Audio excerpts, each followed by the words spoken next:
오늘 본문 말씀은 베드로의 굴욕적인 패배에 대한 내용이 기록되어 있는 본문이죠. 69절부터 72절까지는 여종 앞에서 두 번씩이나 베드로가 부인하는 장면이 나옵니다.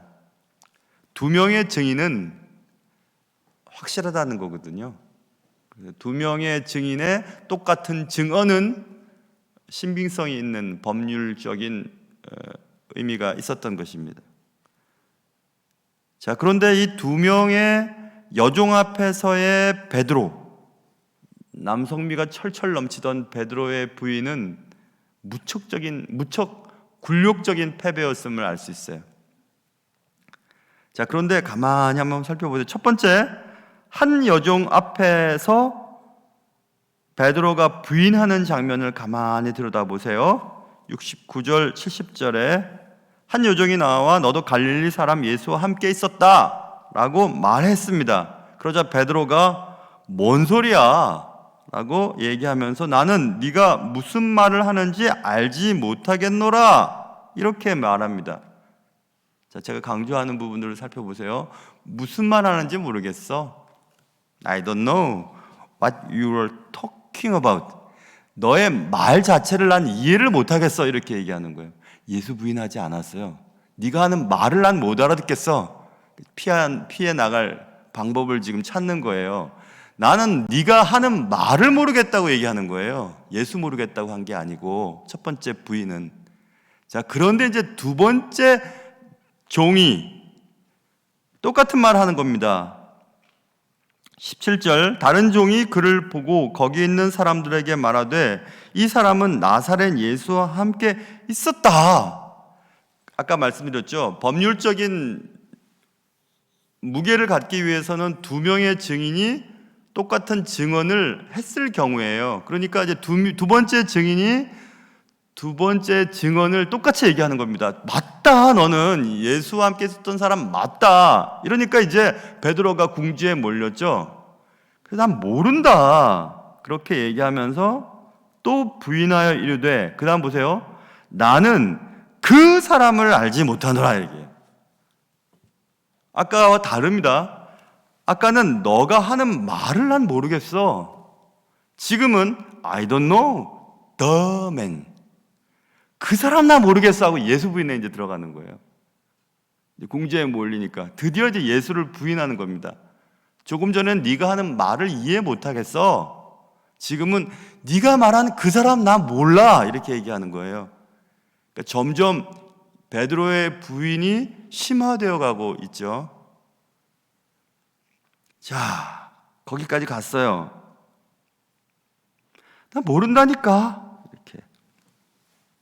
그리고 맹세했다. 72절에 그렇게 해야 빠져나갈 수 있으니까. 자, 그런데 이제 조금 후에 또 문제가 벌어집니다. 그것은 조금 후에 곁에 섰던 사람들이 나와 베드로에게 이르되 73절입니다. 너도 진실로 그 도당이라 네 말소리가 너를 표명한다 이렇게 말했습니다. 그런데 이 곁에 있었던 사람들이 누구냐 하면 요한복음 18장 26절에 보면 대제사장의 종 하나가 있었는데 그분이 누구냐 하면 베드로에게 귀를 잘렸던 사람의 친척인 거예요. 그러니까 베드로를 포함해서 예수를 잡으러 왔던 대제사장의 종의 무리 속에 친척이었던 말고와 함께 갔던 사람이 밤중이니까 얼굴은 정확하게 몰랐어도 자기 친척과 뭐 이렇게 다투다가 귀가 잘렸으니까 자기 친척, 귀가 잘린 사람의 친척이 그것을 알아들은 겁니다. 베드로, 너 베드로 맞다고, 너 그때 거기에 있었다고, 그 도당 맞다고 이제 얘기한 겁니다. 그게 우리가 잘 아는 요한복음 18장에 그 얘기했죠. 18장 10절에 보면 시몬 베드로가 칼을 가졌는데 그것을 빼어 대제사장의 종을 쳐서 오른편 귀를 베어버리니 그 종의 이름은 말고라 해서 귀 잘린 사람의 이름까지도 기록되어 있는데 귀 잘린 사람의 친척이 야, 네 말소리 들어보니까 그날 그 고기 너 그 고기 있었잖아 하고 지금 얘기하는 겁니다. 도망치지도 못해요. 이제 자기 친척 귀 자른 사람 모르겠습니까? 그래서 이제 또 거기 있었잖아. 이보다 더 확실한 증언이 어디 있을까요? 이제 큰일 났어요. 이제 베드로는 큰일 난 겁니다. 이젠 아까는 맹세했죠. 이제는 맹세하기에 또 부족했어요. 그래서 저주하며 맹세하여 이르되 74절에 써 있는 거. 이제 저주하는 거예요. 저주하며 맹세하되 I don't know the man. 근데 어떻게 해요? 저주하면서 그 사람 나 모른다니까. 그 사람 나 저주해. 이렇게 얘기를. 그 정도를 해야 빠져나갈 수 있으니까. 베드로가 점점 예수님을 부인하는 수준이 높아지죠. 네가 말하는 거 못 알아듣겠어 하고 살짝 넘어갔다가 그 사람 나 모른다니까. 그 사람 나 저주해. 무슨 소리 하는 거야 하고 그렇게 얘기했습니다. 그러자 75절 이제 닭 우는 소리가 들리는 거예요. 그러니까 예수님이 하셨던 말씀, 닭 울기 전에 네가 3번 나를 부인하리라, 그 말씀 생각나서 펑펑 우는 겁니다. 내가 어쩌다 이렇게 됐지. 자, 그러면 이제 이 내용을 살펴보면서 왜 베드로가 실패했을까? 왜 이렇게 비참한 굴욕적인 패배를 당했을까 하는 게 궁금하잖아요. 그것은 우리가 이미 살펴보았어요. 몇 년 전에 조금만 앞절로 가보면 예수가 잡혔을 때 베드로가 쫓아는 갑니다. 제자들은 막 도망가고 혼이불을 던져놓고 도망가기도 하고 막 다 도망갔을 때 베드로만은 쫓아가요. 58절에 베드로가 예수를 따라갑니다. 멀찍이 따라가요.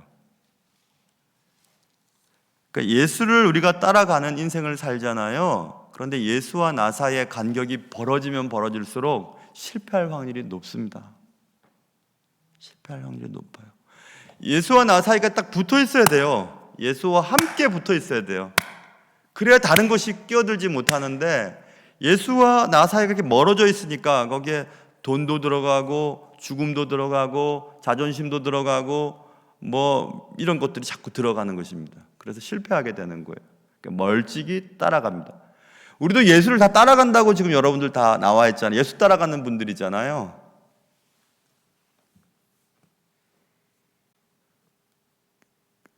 주일 저녁 예배 때 그 얘기했죠. 나 당신 따라갑니다. 당신이 어딜 가든지 I will follow you wherever you go. 그 얘기 했던 적 기억나세요? 난 네가 어딜 가든지 나 따라갑니다. 주님께서 어딜 가든지 나 상관 안 해요. 내 장래가 어떨지 또 어떻게 먹고 살지 그 걱정 안 합니다. 주님과 따라다니면 주님과 함께만 하면 나 자신 있거든요. 그런 마음으로 신앙생활을 해야 됩니다.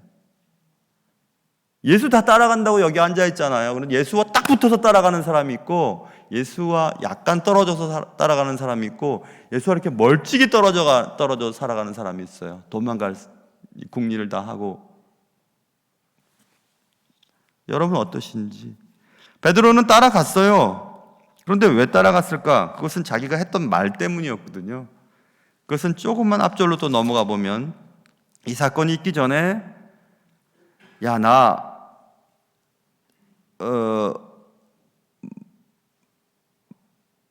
문제가 생기면 다 너희들 날 버릴 거야 이렇게 말씀하셨어요. 31절에. 그러자 베드로가 아닙니다. 모든 사람이 버려도 난 당신을 버리지 않습니다. 내가 주와 함께 죽을지언정 주를 부인하지 않겠습니다. 이렇게 얘기를 했습니다. 31절부터 35절까지. 자기가 한 말이 있잖아요. 모든 사람은 버려도 난 당신 안 버립니다. 죽을지언정 안 버립니다. 이렇게 얘기했습니다. 자기가 한 말이 있잖아요. 인간적인 의지와 결단과 장담으로 신앙생활을 할 수 없어요. 나 이렇게 하겠습니다. 하지만 그렇게 안 됩니다. 아니고 은혜로 하는 거예요. 은혜로. 하나님이 주셔야 감당할 수 있습니다. 그러면 그 은혜는 어떻게 받을 수 있는가?